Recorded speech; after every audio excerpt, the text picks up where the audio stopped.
Je crois que j'ai eu la chance de rencontrer une femme assez exceptionnelle, dans la mesure où elle n'a pas tout sacrifié à sa carrière. Je veux dire par là qu'elle a fait passer d'abord son rôle de femme, sa vie de femme, avant sa vie d'actrice. Vivre avec un homme qui fait du musical, ça demande de la part de la femme qui vit avec lui une disponibilité totale, complète, de toute la journée. Ce sont des égocentriques.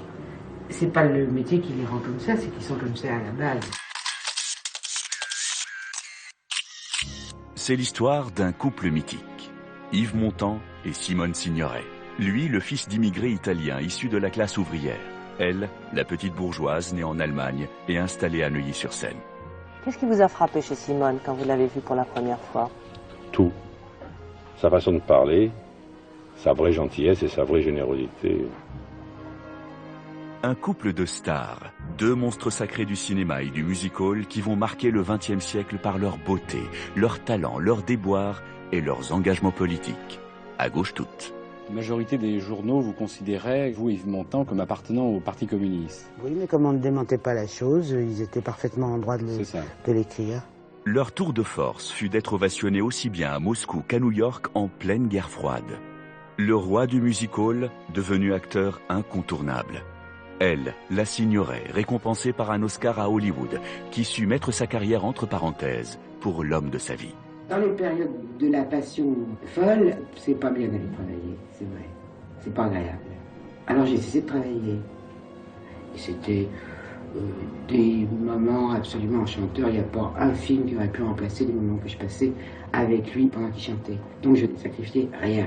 Une voix de séducteur dans un corps de camionneur, comme le disait le Time. Un homme à femme, Edith Piaf s'amuse, Simone Signoret, sa femme, et Marilyn Monroe, sa maîtresse. Ce qui me plaisait en elle, c'était son côté. C'était une vraie femme, avec un regard d'enfant. Assurément, dans le couple, il y eut un avant et un après Marilyn.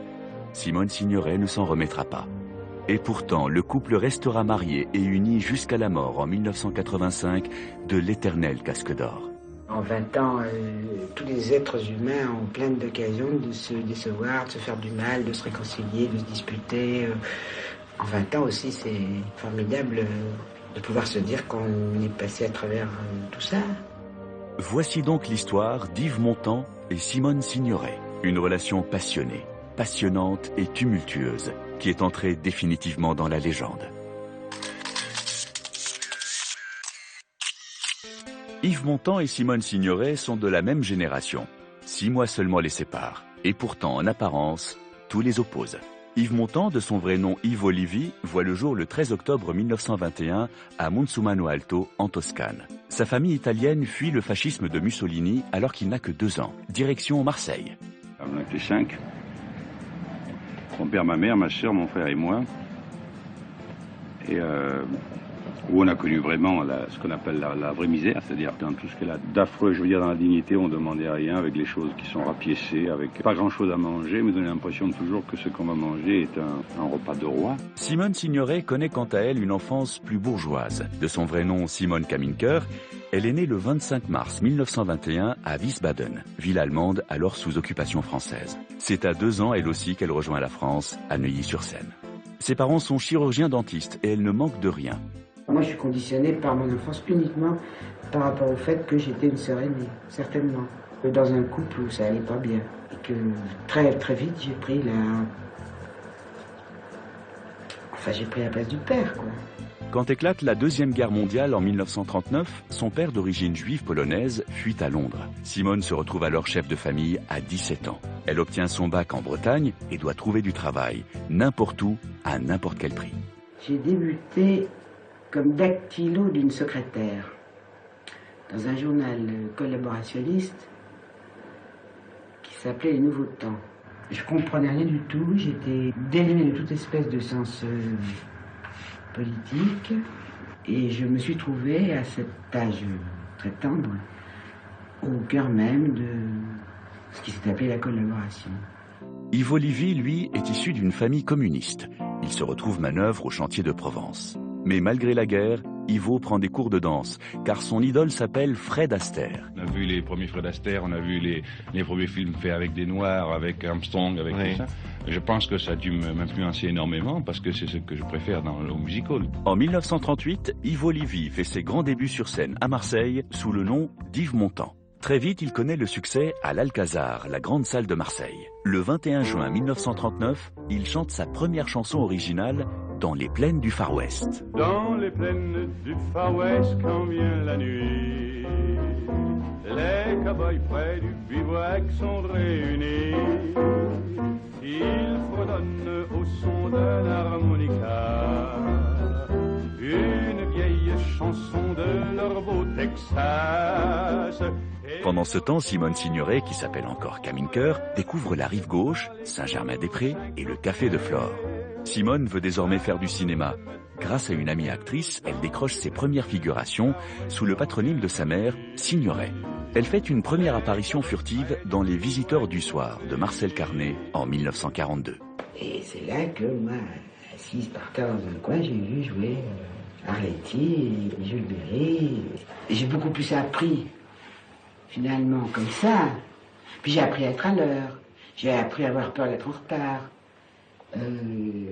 Carnet nous disait vous ne faites pas un million si vous êtes 5 minutes en retard, et on le croyait. Puis c'est la rencontre avec celui qui va devenir son mari, le réalisateur Yves Allégret. De leur union va naître une petite fille qui elle aussi deviendra comédienne. La petite Catherine Allégret voit le jour en avril 1946. À cette époque, Yves Montand se trouve également à Paris. En 1944, il a fait la rencontre de celle qui va devenir sa muse, Édith Piaf. C'est un véritable coup de foudre. Quand j'ai rencontré en 1944, Edith était très jolie.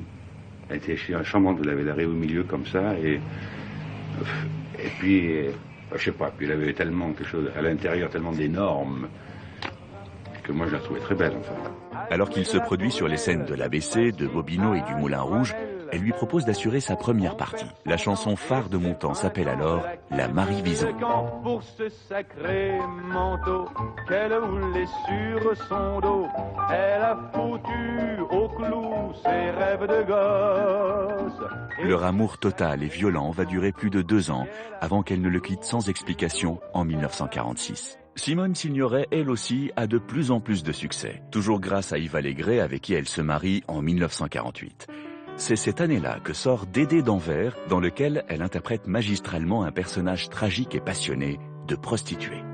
Toujours en 1948, un ami emmène Yves Montand à Saint-Paul-de-Vence et lui présente Jacques Prévert. Et c'est grâce à Jacques Prévert qu'Yves Montand va faire une rencontre décisive, la rencontre de sa vie. Nous sommes le 19 août 1949, en plein cœur de la magnifique auberge de Saint-Paul-de-Vence, la Colombe d'Or. Simone Signoret est en vacances dans le village avec sa fille Catherine. Yves Montand est en tournée dans la région et comme souvent, il vient se réfugier dans cet établissement que lui a fait connaître son ami Jacques Prévert. Et puis nous sommes connus là, sur la terrasse là-haut. Il y avait Jacques, et puis nous avons déjeuné tous ensemble. Bon, on a sympathisé comme ça arrive très souvent dans la vie, quoi, mais sans plus. Et puis je suis parti en tournée. Je me rappelle, je suis parti à Dax, et puis j'ai éprouvé le besoin de l'appeler au téléphone, quoi. Et puis elle avait envie de m'appeler au téléphone, puis c'est tout. Immédiatement, c'est le coup de foudre. Impossible de se passer l'un de l'autre. Problème, la rencontre s'est faite au grand jour, devant tous les amis d'Yves Allégret, le mari de Simone. Elle prend les devants et lui annonce rapidement la vérité, car Simone Signoret est totalement et éperdument amoureuse d'Yves Montand. Et inversement.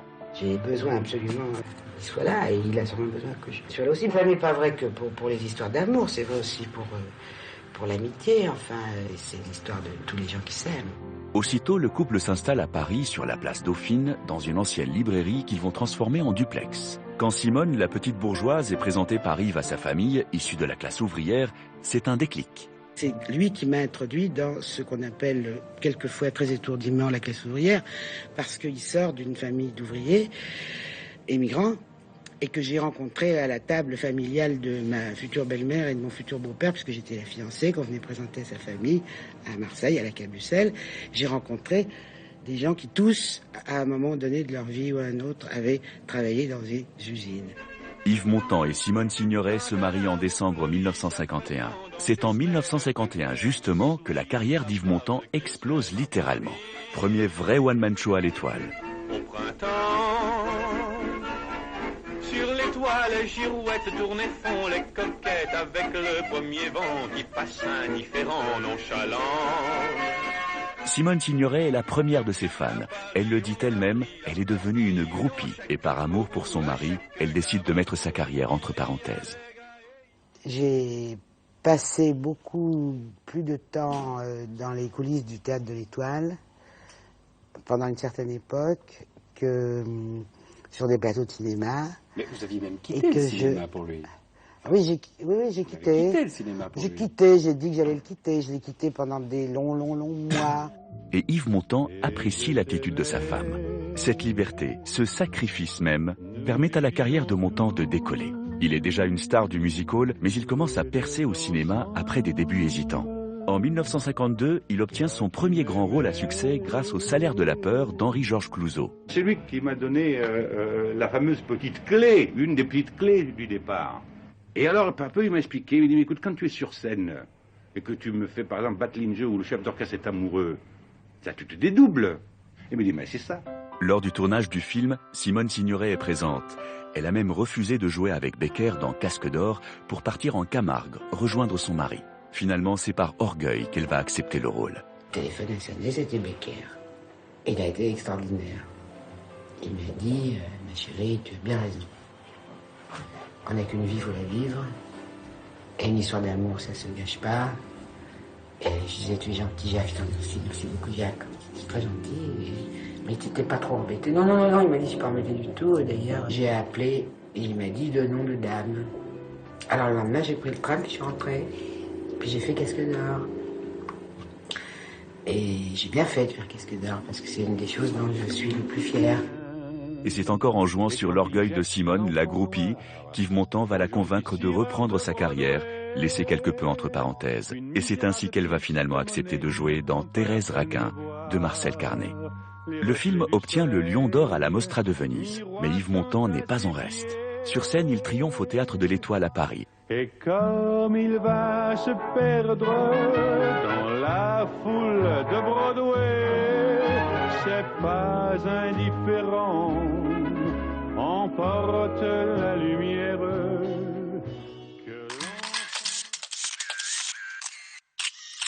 Avec la gloire et la fortune amassée, Yves Montand, le fils d'immigrés italiens ouvriers, va s'offrir l'un de ses rêves, une maison à Auteuil-au-Touillé dans l'Eure, la maison du bonheur, comme dira Costa Gavras. J'ai acheté cette jolie maison en 53-54, après 6 mois au Théâtre de l'Étoile, qui est À une Auteuil. maison à Auteuil, qui est ouverte à tous mes amis, et que quelquefois on y est seul aussi, il ne faut pas exagérer non plus. Yves Montand et Simone Signoret forment un couple engagé depuis longtemps. En 1950 déjà, ils signent l'appel de Stockholm contre la bombe atomique. Ils font également partie du comité de soutien aux époux Rosenberg, un couple accusé d'espionnage aux États-Unis et qui sera exécuté en 1953 malgré la mobilisation internationale. Le fait justement d'avoir des points de vue sur des choses qui me paraissaient pas tout à fait catholiques, eh bien, c'était pas très bien vu et ma femme et moi, nous avons été boycottés pendant de longues années pour des choses aussi élémentaires, par exemple, qu'un passage d'une photo dans un journal ou dans un magazine, ou même quelquefois un passage à la télévision. Il est exact que j'ai eu pendant de longues années l'interdiction d'aller me présenter devant le public américain parce que j'avais signé l'appel de Stockholm, par exemple. Le couple a le cœur à gauche. Engagés mais jamais encartés au PC, ils vont devoir faire face à un cruel dilemme en 1956. Yves Montand est attendu en fin d'année pour une grande tournée en URSS. Problème, les chars soviétiques ont écrasé les volontés d'indépendance du peuple hongrois. Et le rapport Khrouchtchev est sorti cette même année pour dénoncer les millions de victimes du stalinisme.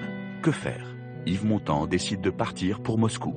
Alors que les récitals s'enchaînent devant des milliers de fans, avec Simone Signoret en groupie dans les coulisses, un dîner au sommet va avoir lieu avec Nikita Khrouchtchev, qui dirige alors l'URSS. Ce dîner est l'occasion d'une franche mise au point. Et on a pu tout leur dire de ce qui s'était passé à Paris en novembre, tout de l'extraordinaire indignation des gens quand ils ont su qu'il y avait des tanks qui tiraient dans Budapest. Et ça a été une conversation comme je ne sais pas où ailleurs on aurait pu en avoir une, parce que ça a été une discussion de bistrot. Je veux dire que ça a été une engueulade de bistrot. Jusqu'à quelle heure? Oh, ça a duré 3 heures. Tenant la dragée haute au pouvoir soviétique, tout en étant acclamé par des foules en liesse, la tournée d'Yves Montand est finalement un succès. Et comble de l'exploit, Montand et Signoret vont même se retrouver quelques années plus tard aux États-Unis, où ils étaient pourtant persona non grata, en raison de la chasse aux sorcières anticommunistes. Pendant 10 ans, pendant 12 ans, et même encore aujourd'hui, nous avons subi une très grosse pression, Simone et moi. Mais ça n'a pas d'importance, puisque ce qui est important, c'est de se sentir bien dans sa peau, de se sentir bien vis-à-vis de sa conscience. En 1957, le couple se retrouve au générique des Sorcières de Salem, un film dénonçant justement le macartisme et adapté d'une pièce dans laquelle le couple triomphait déjà en 1954 et 1955. Pourtant, à cette époque, la carrière de Simone Signoret connaît un premier coup d'arrêt. Elle est au creux de la nouvelle vague, comme elle le dira si habilement, victime de la génération montante. Mais c'est grâce au cinéma britannique que la Signoret va rebondir, et de quelle façon?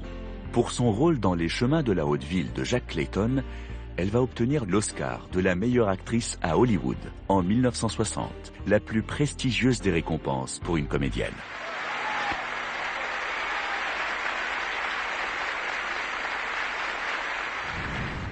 Montand sort d'une tournée triomphale à Broadway. Dès sa première représentation et en moins de 10 jours, il a conquis le public américain. Il est venu à New York, puis il a chanté, puis ça marchait. Et c'est de là que tout est parti. D'un soir où ça a marché. Et j'ai beaucoup de respect pour ça, parce que, comme tous les gens de cinéma, je sais qu'un film, c'est fait de morceaux de bouts de petites choses mises bout à bout et qui font qu'on est bien. Là, ça a marché formidablement parce qu'il était très bien. Et tout est sorti de là. Pour Montand et Signoret, c'est la consécration suprême. Son succès à Broadway lui ouvre les portes d'Hollywood. Et il va tourner avec une icône mondiale, Marilyn Monroe, dans Le Milliardaire de George Cukor. Yves Montand. If you mean what you say, money doesn't mean anything to me. I get jobs. Will you forget all that? Oh, my dear girl. How long I have waited to hear that. I'm so glad.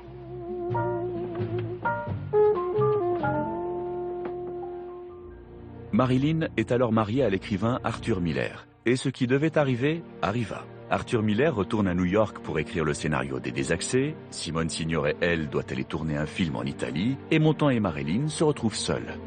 Leur liaison finit par faire la une des journaux. Mais Simone Signoret, traquée par la presse sur cette liaison sulfureuse, reste digne. Dans le fond, ce serait très embêtant avec un monsieur qui plaise à personne. Il y a aussi une forme, alors, c'est là où l'instinct de la possession devient formidablement succulent. C'est de se dire, il vous plaît bien, hein, il est à moi. Mais derrière cette dignité et ce détachement apparent, Simone Signoret souffre terriblement. Et pour beaucoup, c'est de cet instant que date le laisser-aller physique de celle qui illuminait l'écran dans Casque d'or. Malgré l'humiliation, malgré les déchirures, le couple restera marié jusqu'à sa mort. Ensemble, malgré tout, à la vie, comme à l'écran. Au cinéma, le couple est réuni dans Compartiment tueur, premier long métrage de Costa Gavras. Comment se fait-il qu'on vous ait si peu vus ensemble dans des films? Tu parles ou quoi? Parle, toi, parle. Par exemple, on ne pourrait pas jouer une histoire dans laquelle on se rencontrerait. Pour faire une histoire d'un couple. Personne ne croirait qu'on se rencontre et qu'à la fin du film, on va partir ensemble. Personne ne le croirait. Là, c'est très différent parce que moi, je joue à un truc assez court et qu'on n'a aucun rapport d'homme à femme dans l'histoire. Yves Montand devient l'acteur fétiche de Costa Gavras. La star du music-hall des années 60 et 70 rayonne sur grand écran, décomplexé, alors que sa femme s'enlaidit, lui rajeunit. Le poids des années ne semble pas peser sur Montand et il enchaîne les aventures. Simone Signoret, elle, a trouvé refuge dans le tabac et l'alcool. Son visage est marqué, épaissi. Sans aller jusqu'à parler d'autodestruction, moi je me demande si vous n'avez pas inconsciemment, bien sûr, préféré choisir vous-même de vous vieillir plutôt que d'entendre dire « Ah, elle a vieilli » ou « Elle n'était pas assez jeune pour le rôle ». C'est possible. C'est peut-être de l'orgueil. Malgré cela, elle continue de tourner avec les plus grands, avec Gabin notamment, dans le mémorable film de Pierre Granier de Fer, Le Chat. T'as pas vu le chat? Il y a combien de temps que t'es rentré? Ça fera 6 heures. Il est là? On fait attention, c'est prêt. Puis on la voit bouffer en Madame Rosa dans le film La vie devant soi. Elle n'a pourtant que 56 ans. Ce qui vaudra une phrase terrible de Montand qu'on lui reprochera longtemps. Cette phrase peut choquer quand vous dites être l'amant de Casque d'Or, qu'on a vu ici paraître. C'était facile, mais il a fallu beaucoup d'amour pour aimer Madame Rosa. Voir quelqu'un qu'on aime le plus au monde se détruire en disant que bon, ce sera, plus je vais me détruire, plus je serai près de Madame Rosa, je salue la performance. Mais je dis, c'est quand même terrible, quoi, parce que vous pouvez rien contre l'âge. Mais la beauté de son âme, de son cœur, de la femme pure, authentique qu'elle était, je trouve qu'elle n'avait pas le droit de faire ça. Le dernier film dans lequel elle apparaît est L'Étoile du Nord. En 1981, le tournage avait été retardé car Simone, déjà affaiblie et malade, avait dû être hospitalisée. Pendant toutes ces années, le couple va résister à toutes les épreuves. Simone tourne moins et elle se réfugie dans l'écriture. Amaigrie à cause de la maladie, elle a arrêté de boire, mais elle souffre de la vue. Le 2 mars 1985, Simone Signoret préside la cérémonie des Césars. Presque aveugle, elle est aidée par son mari pour la lecture du palmarès. En août 1985, elle est de nouveau opérée. Elle part se reposer dans sa maison en Normandie. C'est là qu'elle s'éteint le 30 septembre 1985 des suites d'un cancer du pancréas. Elle n'a que 64 ans. C'est au Père-Lachaise qu'une foule nombreuse vient lui rendre un dernier hommage. Veuf, Montand aura cette phrase « Les morts ne sont pas absents, ils sont invisibles, c'est tout ». L'un des plus grands bonheurs de Simone, les 5 dernières années, c'était de lui prendre la main. On était assis comme ça, sur le lit dans la chambre, je gardais sa main dans la mienne, et elle était ravie, on regardait la télévision. C'est les moments les plus doux et les plus tendres que je connaisse, les plus formidables et les plus chauds que j'ai eu avec Simone. Peu après la disparition de Simone, Yves Montand adopte Catherine Allégret, qu'il a élevée comme un père. En 1988, Carole Amiel, sa nouvelle compagne, lui donne un fils, Valentin. Mais Yves Montand n'aura pas le temps de voir grandir son fils. Il meurt 3 ans plus tard, le 9 novembre 1991, à 70 ans. Il succombe à un infarctus du myocarde juste après le tournage de son dernier film, IP5, de Jean-Jacques Benex. Le monde du cinéma lui rend hommage lors de ses obsèques au Père-Lachaise, où il repose désormais aux côtés de Simone Signoret, la compagne de tous ses combats. Elle l'appelait Montand parce que Yves, c'était l'autre, Yves Allégret, le père de sa fille Catherine. On l'appelait la Signoret, l'éternel casque d'or, une beauté fulgurante qui se laissa totalement aller après l'affaire Marilyn. Montand, le séducteur patenté. Signoret, l'amoureuse blessée, résignée. Malgré cet épouvolage, le couple restera uni et marié pour la vie, car la star du music-hall et du cinéma ne cessera jamais d'aimer tendrement Simone. Le French Paradox, comme le disaient les Américains. Montand Signoret, un modèle du genre pour beaucoup et 2 monstres sacrés de la scène et du cinéma que nous avons tant aimés.